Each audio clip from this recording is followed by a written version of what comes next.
وہ مسلسل سوچے جا رہی تھی کہ میرے ابا کو کیسے شفا مل سکتی ہے۔ اچانک وہ ایک دم سے کھڑی ہوئی کہ مجھے کچھ خود کرنا چاہیے، مگر کیا؟ اس کی سمجھ میں تو کچھ بھی نہیں آ رہا تھا۔ ناظرین اکرام، بیٹیاں رحمت ہوتی ہیں نہ کہ زحمت۔ اس سبق آموز واقعہ کی ویڈیو دیکھنے سے پہلے ہمارے چینل کو سبسکرائب کریں اور بیل آئیکن کو بھی پریس کریں تاکہ ایسی سبق آموز اور اخلاقی کہانیوں کی ویڈیو کا نوٹیفیکیشن آپ کو مل سکے۔ سعدیہ کی عمر بمشکل 13 برس کی تھی، جس کے گھر میں صرف 3 افراد تھے، ایک وہ خود، دوسرا اس کا بھائی، تیسرا اس کا باپ، جنہیں پچھلے 2 سال پہلے فالج کا حملہ ہوا تھا، جس کی وجہ سے ان کا چلنا پھرنا مکمل طور پہ ختم ہو چکا تھا۔ اپنا کام تو دور کی بات اپنے ہاتھ سے کھا پی بھی نہیں سکتے تھے، اور اس کی ماں کو تو فوت ہوئے 3 سال گزر چکے تھے۔ بھائی اپنی عیاشی میں مست تھے، 3 دن تک تو وہ نظر بھی نہیں آتے تھے، صرف وہ اکیلی جان جس کو ہر وقت اپنے باپ کی فکر کھائے جاتی تھی۔ معاشی حالات بھی آج کل بہتر نہیں تھے۔ پہلے تو ابا کے کپڑوں کی دکان سے مہینے کا کچھ نہ کچھ ان کے گھر پہنچا دیا جاتا تھا، جس کو نوکروں نے سنبھالا ہوا تھا۔ 3 ماہ پہلے کورونا کے لاک ڈاؤن نے وہ دکان بھی بند کر دی تھی، نوکر سب چھوڑ چھاڑ کے بھاگ نکلے تھے۔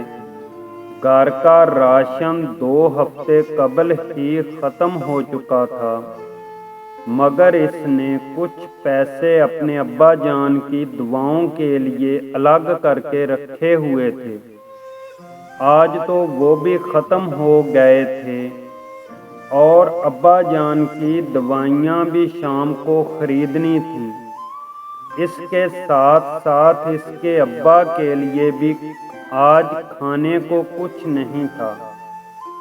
وہ خود تو جیسے تیسے بھوکے رہ کر گزارا کر ہی لیتی، مگر اپنے ابا کے لیے وہ کہاں سے لائے؟ یہی بات اسے مسلسل پریشان کیے جا رہی تھی۔ بھیا، ابا جان کی دوائیاں ختم ہو گئی ہیں، اور کھانے کو بھی کچھ نہیں ہے۔ شام کو بھائی کے آنے پر اس نے بھائی کے سامنے دھیمے لہجے میں بات کی، کہیں بھائی مجھے ڈانٹنا نہ شروع کر دیں۔ مگر وہی ہوا جس کا ڈر تھا۔ تو میں کیا کروں؟ اس کے بھائی ایک دم سے اونچی آواز میں بولے، جس سے وہ مزید سہم گئی۔ بھائی، آپ کو تو پتہ ہے ابا جان کی طبیعت خراب ہے، تو میں کیا کروں بتاؤ مجھے؟ میں نے ٹھیکہ اٹھا رکھا ہے۔ میں نے کہا تھا بیمار ہو جاؤ، ایک پل سکون سے جینے بھی دو گے تم دونوں باپ بیٹی؟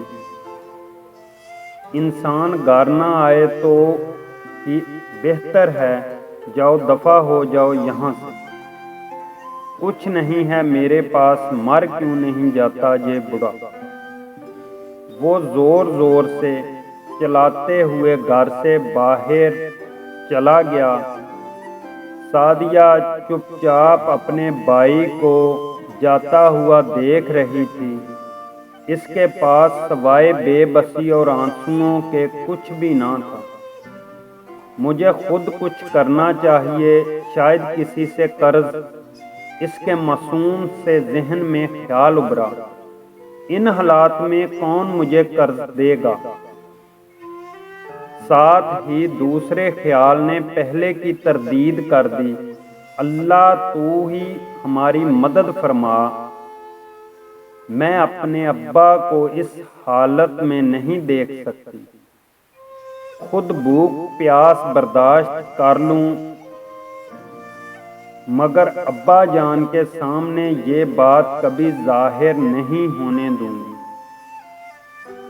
میں خود کوئی کام کروں گی، زیادہ نہیں، ابا جان کی دعاؤں کے پیسے اور کھانے کے لیے اپنی طرف سے کچھ کروں گی۔ اتنے میں اس کے ابا کی آواز آئی جیسے وہ ان کو بلا رہے ہوں۔ جی ابا جان، آپ نے مجھے بلایا؟ اس نے ابا کے کمرے میں جا کے کہا۔ جی بیٹا۔ وہ فرحان کیوں غصہ کر رہا تھا؟ انہوں نے اس کے بھائی کے بارے میں پوچھنا چاہا۔ نہیں ابا، کچھ نہیں، وہ بس یوں ہی، کوئی خاص بات نہیں تھی۔ وہ ابا کے سامنے ظاہر بھی نہیں کرنا چاہتی تھی اور اس سے کوئی جواب بھی نہیں بن پا رہا تھا۔ ابا میں آپ کے لیے پانی لاؤں؟ اچانک سے اس نے اور وہاں سے چلے جانے کو ہی بہتر جانا۔ نہیں بیٹا، مجھے پیاس نہیں ہے، اور پانی تو تم نے کب کا میرے پاس رکھ دیا ہے، جب مجھے پیاس لگے گی میں خود ہی پی لوں گا۔ اس کے ابا نے جواب دیا۔ وہ ابا میں بھول گئی۔ اس نے معصومیت سے کہا، بیٹا ادھر آؤ میرے پاس۔ جی ابا جان۔ وہ ان کے ساتھ بیٹھتے ہوئے بولی، بیٹا میں نے فرحان کی تمام بات سن لی تھی، میں تم سے تو ویسے ہی پوچھ رہا تھا۔ بیٹا اس میں اس کا قصور نہیں ہے، ساری میری غلطی ہے۔ نہیں ابا جان، اس میں آپ کا قصور نہیں ہے، یہ بیماری تو اللہ کی طرف سے ہے، اگر اللہ چاہیں گے تو بہت جلد شفا مل جائے گی۔ آپ پریشان نہ ہوں، میں خود کہیں سے پیسوں کا بندوبست کروں گی۔ اور تو اور وہ ایک ہی سانس میں ساری بات کیے جا رہی تھی، شاید میری باتیں میرے باپ کے لیے تسلی کا سامان بن جائیں۔ بیٹی میری بات تو سنو، میں جانتا ہوں یہ بیماری اللہ کی جانب سے ہے، شفا بھی اسی کے ہاتھوں میں ہے، لیکن میں نے تو فرحان کی بات کر رہا ہوں۔ بیٹی مجھے معاف کر دو، میرے پہ احسان کرو، مجھے معاف کر دو۔ اس کے باپ نے روتے ہوئے ہاتھ جوڑ کر کہا، مگر ابا جان آپ مجھ سے کیوں معافی مانگ رہے ہیں؟ بیٹا میں نے تمہاری ماں پر تمہاری وجہ سے بہت ظلم کیا تھا، انتہائی ظلم کیا تھا۔ میری شادی کے بعد میرا پہلا بچہ پیدا ہونے والا تھا اور میری خواہش تھی کہ بیٹا پیدا ہو۔ میں بار بار تمہاری ماں پر یہ بات باور کرواتا کہ تم نے بیٹا ہی جنم دینا ہے، اگر بیٹی پیدا کی تو میں تمہاری شکل دیکھنا بھی گوارا نہیں کروں گا۔ تمہاری ماں تنہائیوں میں روتی رہتی، ساری رات مصلے پر گزار دیتی تھی۔ جب تمہاری پیدائش پہ مجھے علم ہوا کہ بیٹی ہے، میں نے تمہاری ماں کو بہت برا بھلا کہا، میں تو اسے دھکے دے کر گھر سے باہر نکالنا چاہتا تھا۔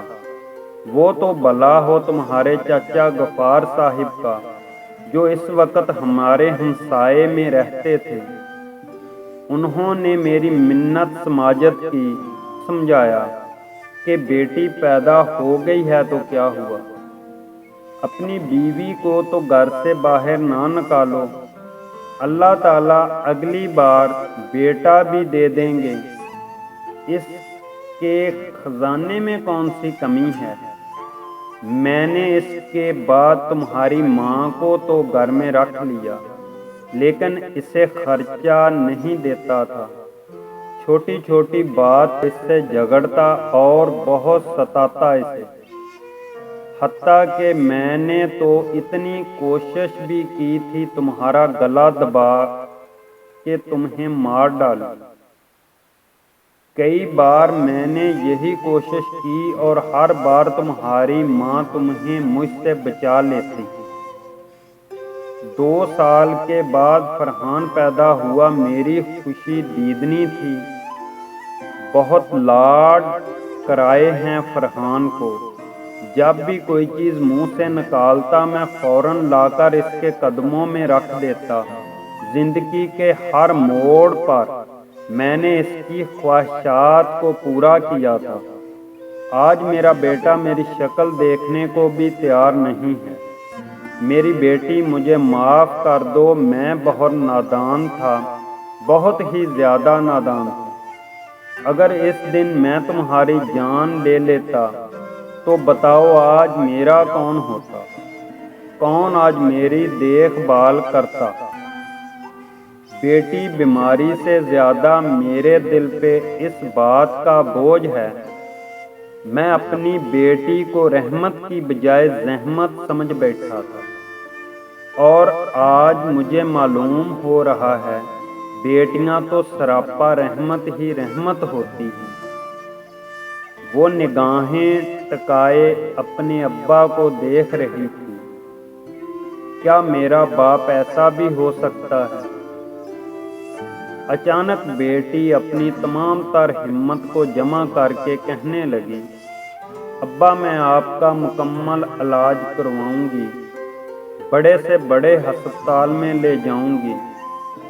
کاروبار ٹھپ ہو گیا ہے تو کیا ہوا، مجھے کچھ نہ کچھ سلائی کا کام آتا ہے، میں اپنا کام کر کے آپ کا علاج لازمی کرواؤں گی۔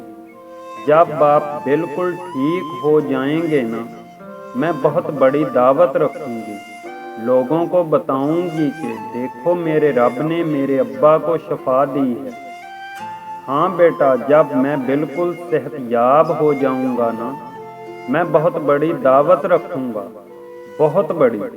تمام لوگوں کو بلا کر ان سب سے کہوں گا، بلکہ ان کو یقین دلاؤں گا کہ دیکھو، سنو اور سمجھو، بیٹیاں زحمت نہیں ہوتی بلکہ بیٹیاں رحمت ہوتی ہیں۔ ہاں، سراپائے رحمت ہی ہوتی ہیں۔ اس کے ساتھ ہی باپ نے اپنی رحمت جیسی بیٹی کو سینے سے لگا